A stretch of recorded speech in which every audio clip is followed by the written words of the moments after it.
मैं ML Bairwa Virat coaching classes में आपका स्वागत करता हूं।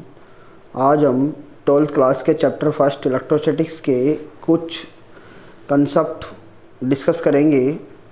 स्टार्ट करते हैं।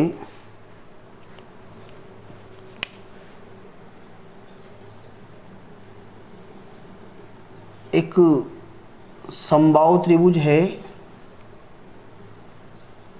जिसकी ईच साइड स्मॉल ए है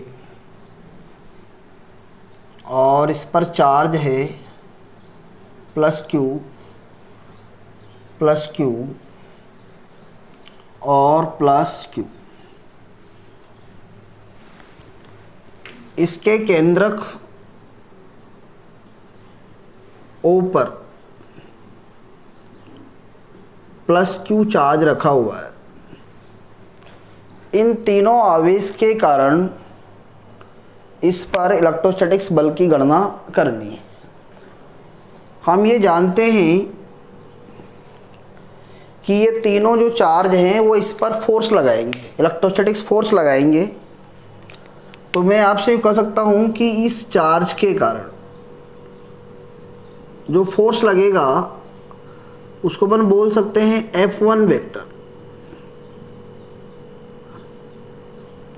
इनको नाम दे दो A, B और C।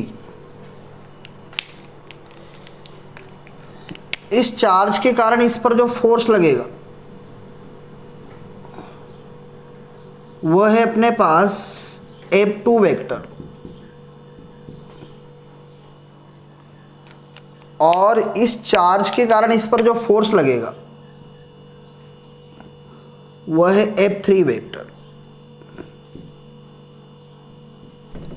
F3 वेक्टर चाहे तो अपन इन तीनों को यहाँ पर इस प्रकार से भी बना सकते हैं कि ये F2 वेक्टर, ये F1 वेक्टर और ये F2 vector.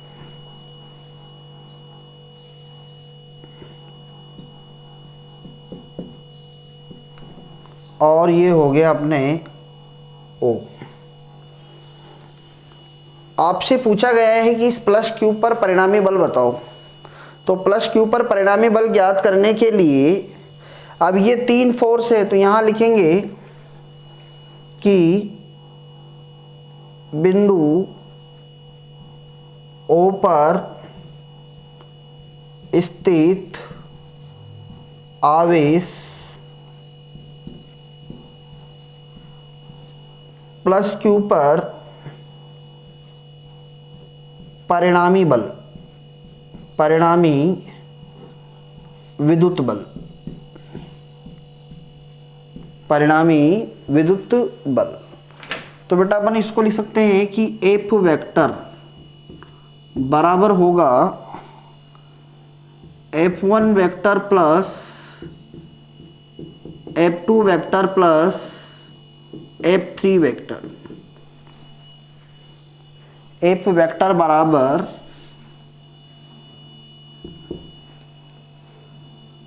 F1 vector plus F2 vector plus F3 vector.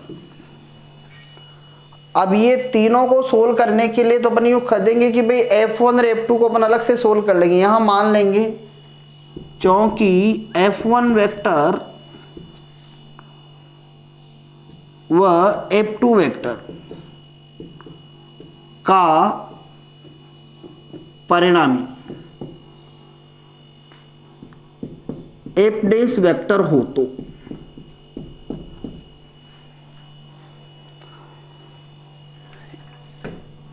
तो यहां पर F1 वेक्टर क्या आएगा अपने पास, K Q capital Q upon coulomb के नियमानुसार ये A/√3 होती है। किसी भी समबाहु त्रिभुज के शीर्ष से केंद्रक को मिलाने की जो दूरी होती है वो भुजा की 1/√3 गुना होती है। तो A/√3, तो A/√3 का होल स्क्वायर अर्थात इसको लिखा जा सकता है 3KQ A स्क्वायर। और इसकी दिशा क्या होगी, F1 की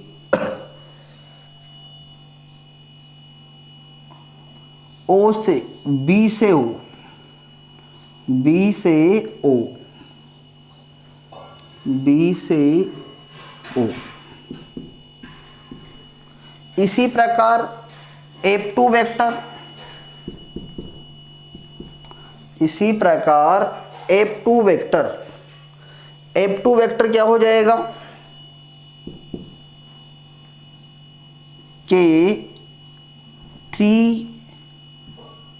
3KQ capital Q upon A square. F2 vector हो जाएगा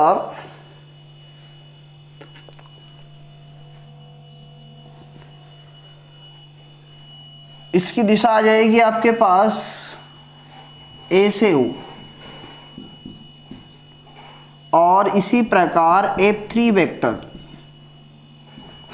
ये भी आपके पास 3KQ अपॉन A स्क्वायर, और ये हो जाएगा C से O। तो यहाँ से पता चलता है कि इन तीनों के परिमाण समान हैं।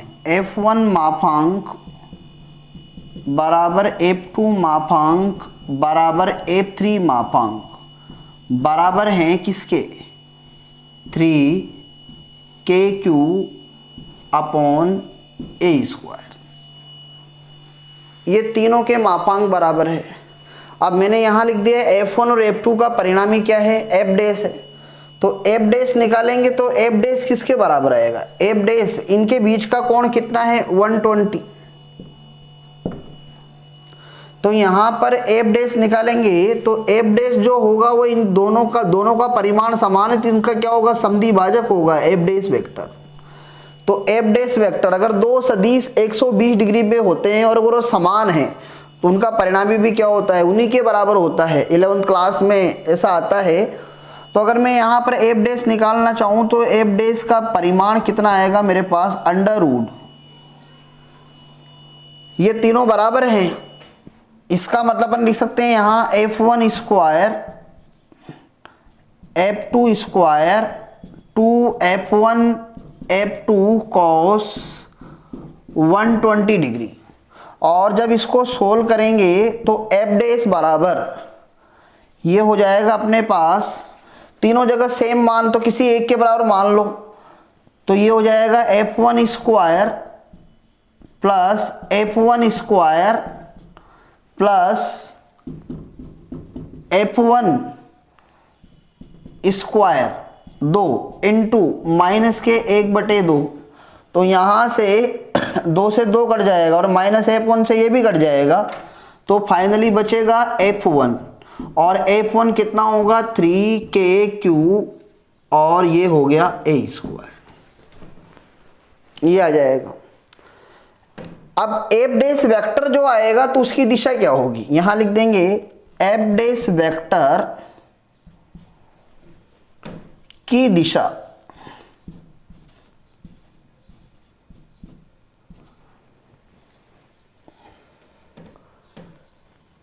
F डैश वेक्टर की दिशा F3 के अपोजिट डायरेक्शंस में होगी। तो F3 की दिशा क्या है अपने पास, C से हो, तो इसकी दिशा रहेगी O से C, O से C, O से C रहेगी, और इसकी जो दिशा है वो C से O है। अब F डैश का परिमाण तो ये हो ही गया अपने पास, तो यहां से हम लिख सकते हैं कि परिणामी बल F बराबर F डैश, तो ये हो जाएगा F dash vector plus F3 vector. और ये दोनों वेक्टर जो है वो परिमाण में समान और दिशा में विपरीत है, परिमाण में समान और दिशा में विपरीत है। इसलिए अगर दो सदिश परिमाण में समान और दिशा में विपरीत होते हैं तो उनका परिणामी भी क्या होता है, शून्य होता है। अर्थात इस पर शून्य बल कार्य करेगा। इस पर कितना बल कार्य करेगा, शून्य बल, क्योंकि ये दो सदिश हैं F1 और F2, इनका परिणामी F डैश इधर आ जाएगा और वो इसी के बराबर है। अब इसके बराबर होने के कारण, क्योंकि F3 वेक्टर कितना है अपने पास, इसका परिमाण कितना है, ये वाला है, और F' वेक्टर का परिमाण कितना है अपने पास, ये वाला है। तो यानी कि दोनों परिमाण में समान और दिशा में क्या है, विपरीत है। इसलिए यहाँ पर अगर अपन परिणाम ही निकाले तो क्या आएगा आपके पास, शून्य हो जाएगा। अर्थात इसका आंसर क्या रहेगा, शून्य रहेगा। बहुत अच्छा क्वेश्चन है, पूछ लिया जाता है कंपटीशन में।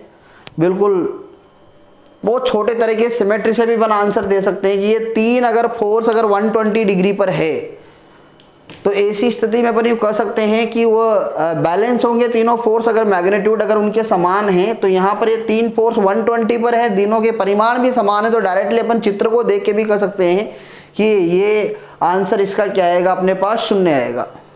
ओके।